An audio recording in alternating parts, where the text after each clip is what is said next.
जी, अस्सलाम वालेकुम। आज से हम अपना जो क्लाइमेट चेंज की बुनियादी जो अवेयरनेस शऊर है ना, उसके ऊपर हम ये लेक्चर शुरू कर रहे हैं।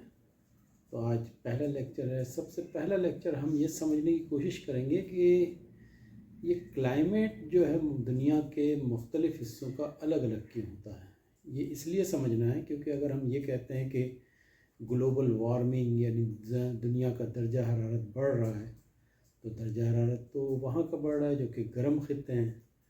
ऊपर जो साइबेरिया का इलाका है, एंटार्कटिका का इलाका है, वहाँ तो दर्जा हरारत नहीं बढ़ रहा, वहाँ तो वैसे ही सर्दी है। और अगर गर्मियाँ भी होती हैं तो इतनी ज़्यादा सर्दी नहीं होती। तो इसकी वजह ये है कि सारे जो रीजन हैं दुनिया के, उनका अलग अलग क्लाइमेट होता है, और वो होता है चार बुनियादी बातों की वजह से, जिनमें से आज हम सिर्फ दो को समझेंगे। उसमें से एक तो ये है समझने की कि ये जो ज़मीन है, अर्थ है, इसको हम ग्लोब कह लें, ये पूरी दुनिया जो है ये थोड़ी सी टिल्टेड पोजीशन में है। थोड़ी सी यानी डायरेक्टली परपेंडिकुलर पोजीशन में, ऐसे नहीं, थोड़ी सी इस तरह से है।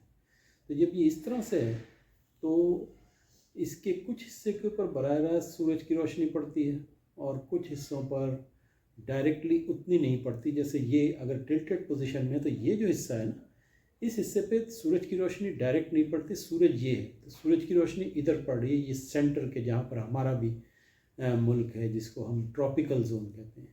और ऊपर के हिस्से पे बराह रास्त सूरज की रोशनी या गर्माइश वैसी नहीं पड़ रही। वो ज़्यादा क्यों पड़ती है वो हम एक अलग अपने लेसन में पढ़ेंगे। तो एक तो ये बुनियादी वजह है मुख्तलिफ रीजन्स का अलग अलग क्लाइमेट होने का, और इसी वजह से हमने उनको अलग अलग नाम दिए हैं।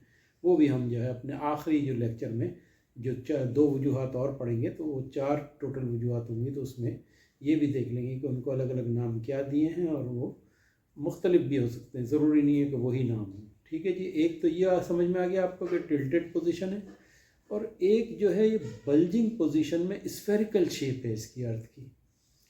यानी अगर ये बिल्कुल फ्लैट होता तो इधर भी टेम्परेचर उतना ही होता, इधर भी टेम्परेचर इतना ही होता, इधर भी उतना ही। एक एक लाइन जो होती है उसके ऊपर लॉन्गिट्यूड और लैटिट्यूड की, उसके ऊपर अलग अलग टेम्परेचर है, क्योंकि ये स्फेरिकल शेप में एक तो गोलाई में, और दूसरा सेंटर से थोड़ा बाहर निकला हुआ है, जिसको हम बल्जिंग पोजीशन कहते हैं।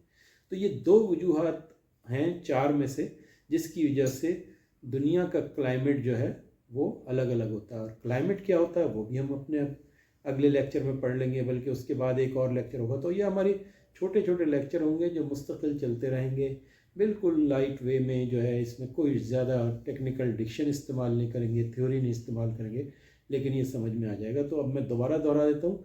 आज दो हमने जो है मेन पॉइंट समझे हैं कि एक तो अर्थ की पोजीशन थोड़ी सी टिल्टेड पोजीशन में है, ठीक है ना, थोड़ी सी ऐसे है, परपेंडिकुलर में नहीं है।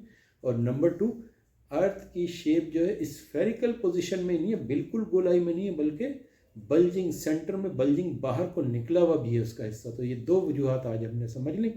इसके बाद हम अगले लेक्चर में, नेक्स्ट लेक्चर में ऐसी दो वजूहात और समझेंगे, ताकि छोटे छोटे लेक्चर के ज़रिए बड़े आराम से हम अच्छी तरह से टोटल क्लाइमेट चेंज क्या होता है, इसके सॉल्यूशंस क्या हैं, क्लाइमेट पॉलिसी क्या है, वो सारी चीज़ें समझ के इंशाल्लाह तकरीबन को ये 3 महीने में ये आराम से ये हर चीज़ को इतनी अच्छी तरह समझ लेंगे, जैसे कि आप कोई ट्रेनिंग इंस्टीट्यूट में जाएं, किसी यूनिवर्सिटी में जाएं और आप एक शॉर्ट टर्म कोर्स करें, 6 मंथ का, 1 ईयर का डिप्लोमा करें, बिल्कुल उसी तरह से आप ये बुनियादी बातें बड़े आराम से समझ लेंगे। बहुत शुक्रिया।